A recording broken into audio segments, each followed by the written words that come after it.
সকলৰ বাবে এই মুহূৰ্তত লৈ আহিছে ডাঙৰ খবৰ পৰিয়ালৰ এজাহাৰৰ পাছতে এটা জুবিন গাৰ্গৰ বাসগৃহত উপস্থিত হৈছে এছআইটিৰ তদন্তকাৰী বিষয়া মৰমী দাস এটা ডাঙৰ খবৰ এই মুহূৰ্তত জনাইছো কিয়নো কালিৰ সন্ধিয়া দেখিবলৈ পোৱা গৈছিল জুবিন গাৰ্গৰ পৰিয়ালে দাখিল কৰিছিল এজাহাৰ জুবিন গাৰ্গৰ বাসগৃহত উপস্থিত হৈছে এছআইটিৰ তদন্তকাৰী বিষয়া মৰমী দাস শনিবাৰে সন্ধিয়া পৰিয়ালে গোচৰ ৰুজু কৰিছে সিআইডি ইমেইল যোগে পৰিয়ালৰ সকলোৰে স্বাক্ষৰ সম্বলিত এখন এজাহাৰ দাখিল কৰা হৈছে সিআইডি আৰু সিংগাপুৰত থকা প্ৰতিজন ব্যক্তিৰ বিৰুদ্ধে দিয়া হৈছে গোচৰ পৰিয়ালে দাখিল কৰিছে এজাহাৰৰ ভিত্তিত এইখন এজাহাৰ ইতিমধ্যে দাখিল কৰাৰ পাছত এই এজাহাৰৰ ভিত্তিত তদন্ত চলিব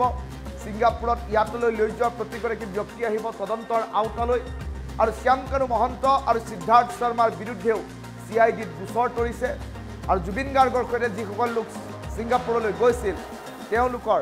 বিৰুদ্ধেও এতিয়া এই গোচৰ ৰুজু কৰা হৈছে জুবিন গাৰ্গৰ খুকত সমগ্ৰ পৰিয়াল ভাগি পৰিছিল তাৰ বাবে প্ৰথম অৱস্থাত থানালৈ যোৱাৰ পৰিৱেশ নাছিল সেইবাবে এতিয়া পৰিৱেশ কিছু পাতল হৈছে আৰু তাৰ পাছতে জুবিনৰ ন্যায়ৰ বাবে পৰিয়ালে দাবী উত্থাপন কৰিছে এজাহাৰখনত স্বাক্ষৰ কৰিছে জুবিন গাৰ্গৰ পত্নী গৰিমা শইকীয়া গাৰ্গ জুবিন গাৰ্গৰ খুৰাক মনোজ বৰঠাকুৰ জুবিন গাৰ্গৰ ভগ্নী পামী বৰঠাকুৰ আৰু আন কেইবাগৰাকীও পৰিয়ালৰ সদস্যই ইতিমধ্যে স্বাক্ষৰ কৰিছে এই এজাহাৰত টাইমিটৰ সুফলৰ স্ক্ৰীণত দেখুৱাই আছো এইগৰাকী এছআইটিৰ তদন্তকাৰী বিষয়া মৰমী দাস আৰু মৰমী দাসে আজিৰ দিনটোত জুবিন গাৰ্গৰ দহা আৰু জুবিন গাৰ্গৰ দহা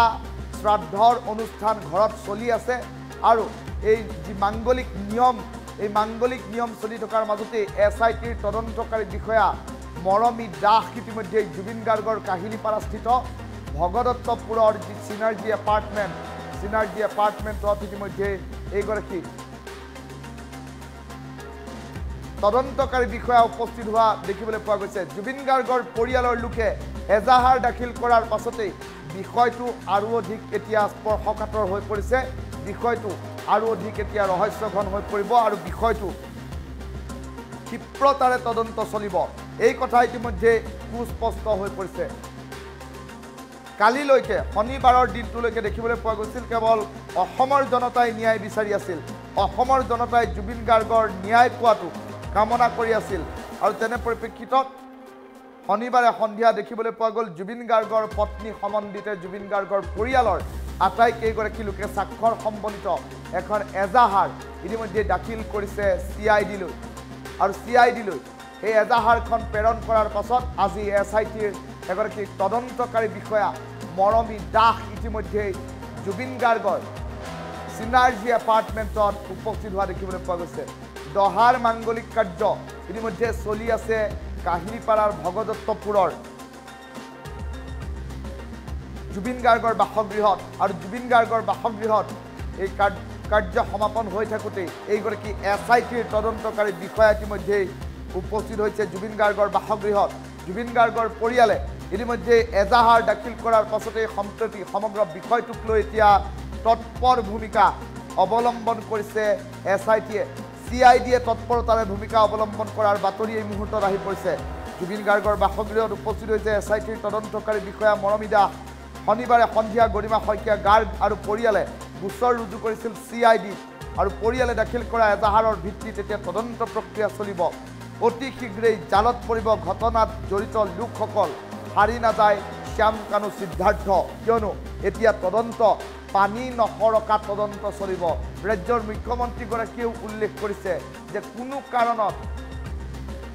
হাৰি যাবলৈ দিয়া নহ'ব জুবিন গাৰ্গৰ হত্যাকাৰীক এই কথা ৰাজ্যৰ মুখ্যমন্ত্ৰীগৰাকীয়ে উল্লেখ কৰিছে আৰু তেনে পৰিপ্ৰেক্ষিতত দেখিবলৈ পোৱা গৈছে এছআইটিৰ তদন্ত এতিয়া পানী নসৰকা তদন্ত আৰম্ভ হোৱাৰ বাতৰি এই মুহূৰ্তত আহি পৰিছে আৰু জুবিন গাৰ্গৰ বাসগৃহত তদন্তৰ বাবে উপস্থিত হোৱা এছআইটিৰ যিগৰাকী তদন্তকাৰী বিষয়া মৰমী দাস ইতিমধ্যে মৰমী দাস প্ৰৱেশ কৰিছে জুবিন গাৰ্গৰ বাসগৃহত সেই এক্সক্লুচিভ দৃশ্য টাইমিটৰ দৰ্শকসকলক দেখুৱাই আছোঁ আৰু আজিৰ দিনটোত জুবিন গাৰ্গ নোহোৱা 10টা দিন দহা আজি জুবিন গাৰ্গৰ আৰু কাহিলীপাৰাৰ ভগদত্তপুৰৰ যি বাসগৃহ এই চিনাৰ্জি এপাৰ্টমেণ্টত দহাৰ যি মাংগলিক অনুষ্ঠান বিধি অনুসৰি ৰীতি অনুসৰি যি দহাৰ মাংগলিক কাৰ্য সেয়া সম্পাদন চলি আছে আৰু সেই সম্পাদন প্ৰক্ৰিয়া চলি থকাৰ মাজতে এতিয়া SITৰ এগৰাকী তদন্তকাৰী বিষয়া জুবিন গাৰ্গৰ বাসগৃহত উপস্থিত হৈ এই তদন্ত প্ৰক্ৰিয়া আগবঢ়াই নিবলৈ চেষ্টা কৰিছে আৰু শনিবাৰে সন্ধিয়াৰ ভাগত দেখিবলৈ পোৱা গৈছিল জুবিন গাৰ্গৰ খুৰাক জুবিন গাৰ্গৰ পত্নী গৰিমা শইকীয়া গাৰ্গ জুবিন গাৰ্গৰ ভগ্নী সকলোৱে এখন এজাহাৰ দাখিল কৰিছিল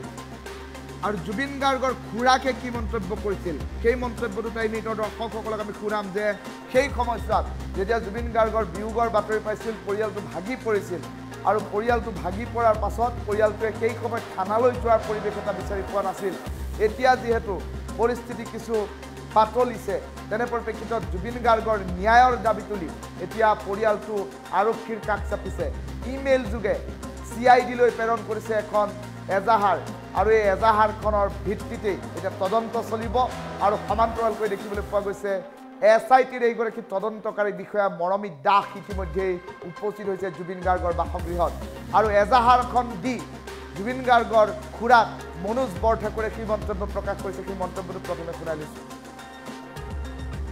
পৰিয়ালৰ ফালৰ পৰা গোচৰ এটা তৰা হৈছে আজি হেৰি Guwahati Ulubari officer in charge CID ডিপাৰ্টমেণ্টৰ মই আছোঁ প্ৰথম গৰিমা আছে তাৰপিছত ভণ্টি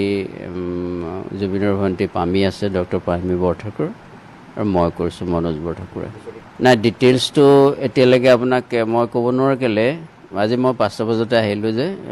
গুৱাহাটীৰ পৰা আবেলি সিহঁতি দিছে হেৰি মই আহিছোঁ মোৰ হাততে সেই ফাইনেল কপিটো পোৱা নাই এতিয়া সেইকাৰণে ডিটেইলছটো ক'ব নোৱাৰিম কিন্তু এটা কথা হ'ল মেইনলি এণ্টায়াৰ টিমকে হেৰি কৰাৰ কাৰণে কুৱেশ্যনিং কৰাৰ কাৰণে আমি আহ্বান জনাইছোঁ CID ডিপাৰ্টমেণ্ট ছিংগাপুৰৰ সেই গোষ্ঠীটো যিটো গোষ্ঠীয়ে তেওঁলোকক মাতি নিছিলে সেই গ্ৰুপটোকো আওতালৈ আনিবলৈ কৈছোঁ আৰু মেইনলি শ্যামকানু মহন্ত আৰু সিদ্ধাৰ্থ শৰ্মা এই প্ৰাইম হেৰি এটা তেখেতসকলে একিউজড বুলি আমি ভাবিছোঁ গতিকে ইনভেষ্টিগেশ্যন কৰিব আমিও অনুভৱ কৰিছিলোঁ কিন্তু কথাটো হ'ল কি আমি গোটেই এণ্টায়াৰ ফেমিলিয়ে নহয় গোটেই এনেকুৱা এটা এনভাইৰনমেণ্ট ক্ৰিয়েট হৈ গ'ল যিটোত আমি মানে ঠিক হেৰুৱাই পেলাইছিলোঁ নিজৰ সেই তেনেকুৱা ধৰণৰ পৰিস্থিতি হ'ল যে আমি থানালৈ যাবলৈ যে আমি কেছ এটা প্ৰথম ফাইল কৰি সেই কথাটো মানে উপলব্ধি কৰি বা কৰি পেলাই দৌৰ মাৰি যোৱাত অকণমান পলম হৈছে তাৰ কাৰণে আমি একো নাই সেইটো আমি মেনশ্যন কৰিছোঁ এতিয়া সেইটো চাৰ্কামষ্টেঞ্চিয়েল মানে যিটো মানে বাধ্য কৰিছে আমাক কিন্তু আমি ভাবোঁ একো ঠিক আছে এইটো আমি এটা থৰো হেৰি হ'ব বুলি আমি জানো ডেফিনেটলি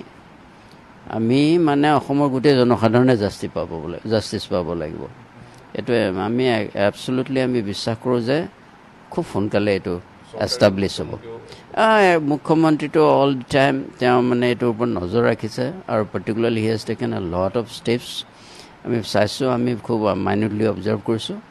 আমি ভাল পাইছোঁ মনতে যে তেখেতে ইমান গুৰুত্ব দিছে গোটেই কথাটোতে হ'ল ঠিক আছে নহয় মই কৈছোঁৱে যে কিছু পলম হৈ গৈছে সেইটো কাৰণে আমি মানে এটা ৱেভত আমি উটি যোৱা দি গ'লোঁ এইকেইদিন আমি হেৰুৱাই পেলাইছিলোঁ তাৰপিছত সেইকাৰণে ফাইনেলি আমি এইটো আজি দিলোঁ কালি গুৱাহাটীত আছিলোঁ আজি আহিব লগা হ'ল মই বিশেষ কাৰণত সেইকাৰণে আহিলোঁ আৰু ইতিমধ্যে সেইখন ফাইল কৰা হৈছে পৰিয়ালৰ ফালৰ পৰা গোচৰ এটা তৰা হৈছে আজি হেৰি Guwahati Ulubari officer in charge CID ডিপাৰ্টমেণ্টৰ মই আছোঁ প্ৰথম গৰিমা আছে তাৰপিছত ভণ্টি জুবিনৰ ভণ্টি পামী আছে ডক্টৰ পামী বৰঠাকুৰ আৰু মই কৰিছোঁ মনোজ বৰঠাকুৰে নাই ডিটেইলছটো এতিয়ালৈকে আপোনাক মই ক'ব নোৱাৰো কেলৈ আজি মই 5টা বজাতে আহিলোঁ যে গুৱাহাটীৰ পৰা আবেলি সিহঁতি দিছে হেৰি মই আহিছোঁ মোৰ হাততে সেই ফাইনেল কপিটো পোৱা নাই এতিয়া সেইকাৰণে ডিটেইলছটো ক'ব নোৱাৰিম কিন্তু এটা কথা হ'ল মেইনলি এণ্টায়াৰ টিমকে হেৰি কৰাৰ কাৰণে কুৱেশ্যনিং কৰাৰ কাৰণে আমি আহ্বান জনাইছোঁ CID ডিপাৰ্টমেণ্ট ছিংগাপুৰৰ সেই গোষ্ঠীটো যিটো গোষ্ঠীয়ে তেওঁলোকক মাতি নিছিলে সেই গ্ৰুপটোকো আওতালৈ আনিবলৈ কৈছোঁ আৰু মেইনলি শ্যামকানু মহন্ত আৰু সিদ্ধাৰ্থ শৰ্মা এই প্ৰাইম হেৰি এটা তেখেতসকলে একিউজড বুলি আমি ভাবিছোঁ গতিকে ইনভেষ্টিগেশ্যন কৰিব আমি অনুভৱ কৰিছিলোঁ কিন্তু কথাটো হ'ল কি আমি গোটেই এণ্টায়াৰ ফেমিলিয়ে নহয় গোটেই এনেকুৱা এটা এনভাইৰনমেণ্ট ক্ৰিয়েট হৈ গ'ল যিটোত আমি মানে ঠিক হেৰুৱাই পেলাইছিলোঁ নিজৰ তেনেকুৱা ধৰণৰ পৰিস্থিতি হ'ল যে আমি থানালৈ যাবলৈ যে আমি কেছ এটা প্ৰথম ফাইল কৰি সেই কথাটো মানে উপলব্ধি কৰি বা কৰি পেলাই দৌৰ মাৰি যোৱাত অকণমান পলম হৈছে তাৰ কাৰণে আমি একো নাই সেইটো আমি মেনশ্যন কৰিছোঁ এতিয়া সেইটো চাৰ্কামষ্টেঞ্চিয়েল মানে যিটো মানে বাধ্য কৰিছে আমাক কিন্তু আমি ভাবোঁ একো ঠিক আছে এইটো আমি এটা থ'ৰ' হ'ব বুলি আমি জানো ডেফিনেটলি আমি মানে অসমৰ গোটেই জনসাধাৰণে জাষ্টিছ পাব লাগিব এইটোৱে আমি এবছলুটলি আমি বিশ্বাস কৰোঁ যে খুব সোনকালে এইটো এষ্টাব্লিছ হ'ব মুখ্যমন্ত্ৰীটো অল দি টাইম তেওঁ মানে এইটোৰ ওপৰত নজৰ ৰাখিছে আৰু particularly he has taken A lot of steps আমি চাইছোঁ আমি খুব মাইনিউটলি অবজাৰ্ভ কৰিছোঁ আমি ভাল পাইছোঁ মনতে যে তেখেতে ইমান গুৰুত্ব দিছে গোটেই কথাটোতে বহু ঠিক আছে নহয় মই কৈছোঁৱে যে কিছু পলম হৈ গৈছে সেইটো কাৰণে আমি মানে এটা ৱেভত আমি উটি যোৱা দি গ'লোঁ এইকেইদিন আমি হেৰুৱাই পেলাইছিলোঁ তাৰপিছত সেইকাৰণে ফাইনেলি আমি এইটো আজি দিলোঁ কালি গুৱাহাটীত আছিলোঁ আজি আহিব লগা হ'ল মই বিশেষ কাৰণত সেইকাৰণে আহিলোঁ আৰু ইতিমধ্যে সেইখন ফাইল কৰা হৈছে পৰিয়ালৰ ফালৰ পৰা গোচৰ এটা তৰা হৈছে আজি Guwahati Ulubari officer in charge CID ডিপাৰ্টমেণ্টৰ মই আছোঁ প্ৰথম গৰিমা আছে তাৰপিছত ভণ্টি জুবিনৰ ভণ্টি পামী আছে ডক্টৰ পামী বৰঠাকুৰ আৰু মই কৰিছোঁ মনোজ বৰঠাকুৰে নাই ডিটেইলছটো এতিয়ালৈকে আপোনাক মই ক'ব নোৱাৰোঁ কেলৈ আজি মই 5টা বজাতে আহিলোঁ যে গুৱাহাটীৰ পৰা আবেলি সিহঁতি দিছে মই আহিছোঁ মোৰ হাততে সেই ফাইনেল কপিটো পোৱা নাই এতিয়া সেইকাৰণে ডিটেইলছটো ক'ব নোৱাৰিম কিন্তু এটা কথা হ'ল মেইনলি এণ্টায়াৰ টিমকে কৰাৰ কাৰণে কুৱেশ্যনিং কৰাৰ কাৰণে আমি আহ্বান জনাইছোঁ CID ডিপাৰ্টমেণ্ট ছিংগাপুৰৰ সেই গোষ্ঠীটো যিটো গোষ্ঠীয়ে তেওঁলোকক মাতি নিছিলে সেই গ্ৰুপটোকো আওতালৈ আনিবলৈ কৈছোঁ আৰু মেইনলি শ্যামকানু মহন্ত আৰু সিদ্ধাৰ্থ শৰ্মা এই প্ৰাইম এটা তেখেতসকলে একিউজড বুলি আমি ভাবিছোঁ গতিকে ইনভেষ্টিগেশ্যন কৰিব আমি অনুভৱ কৰিছিলোঁ কিন্তু কথাটো হ'ল কি আমি গোটেই এণ্টায়াৰ ফেমিলিয়ে নহয় গোটেই এনেকুৱা এটা এনভাইৰনমেণ্ট ক্ৰিয়েট হৈ গ'ল যিটোত আমি মানে